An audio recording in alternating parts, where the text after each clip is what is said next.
सावै पिसाय रेखा केबोली मोना जा नुखुंनो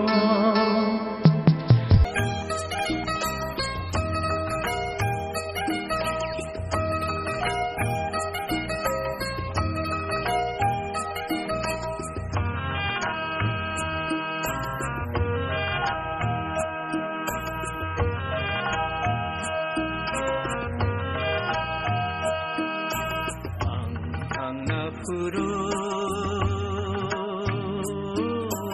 kebuda kabi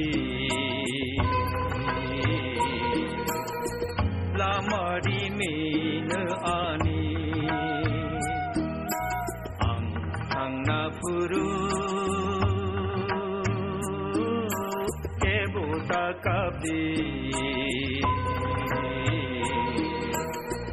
lamari ang nafuru kebuta kabi lamari min ani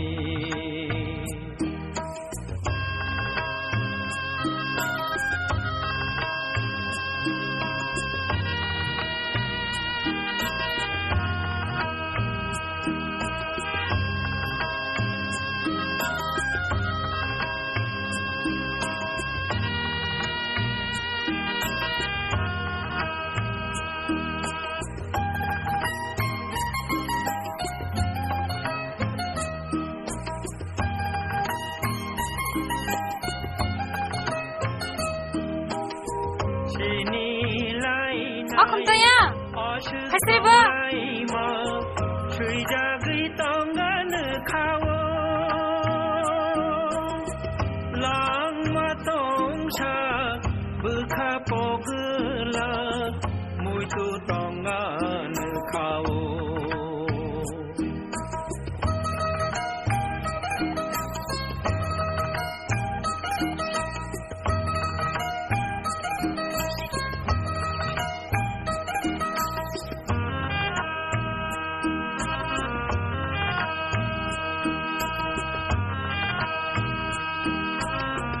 plastic আনছিল এখন প্লাস্টিক লয়ে ওই জায়গায় তারা যাইতেছে আবার বডিটা উঠাने लगी। डेड बॉडी को यहाँ हम लोग ऑपरेशन किए हैं। उसके बाद जो है डेड बॉडी पैर का नीचे फंसा था, कम से कम 10 फीट नीचे है। आप लोग कितने दिन से सर्च कर रहे हैं इधर? अभी जस्ट हमें इन्फॉर्मेशन आज ही मिला था और आज ही हम लोग आए हैं और आज सर्च करके। आप लोग कहाँ से आए हैं? मिला है हम लोग आए हैं, हमारे टीम 1D टीम कुमारघाट ऐसे फर्स्ट एंड ईयर है गुवाहाटी से। अच्छा गुवाहाटी से आप लोग? जी जी। साथ में तो आप लोग कितने बजे यहाँ पर पहुँचे थे? हम लोग यहाँ पहुँच गए थे 1:30 और 2 के बीच में। 2 के बीच। तो अभी हो रहा है आपका 4:30। हाँ। तो कितने बजे आइडेंटिफाई कर लिया जो वहाँ पर है? अभी हम लोग 4:15 में आइडेंटिफाई कर चुके हैं। सर्च किया पूरा एरिया, सर्च किया पानी का नीचे पूरा सर्च करने के बाद आइडेंटिफाई हुआ और तो हमने डिक्लेयर किया। अभी कंफर्म हो गया कि डेड बॉडी हुई है। जस्ट अभी हमारे रेस्क्यूअर्स उसे निकाल रहे हैं अभी।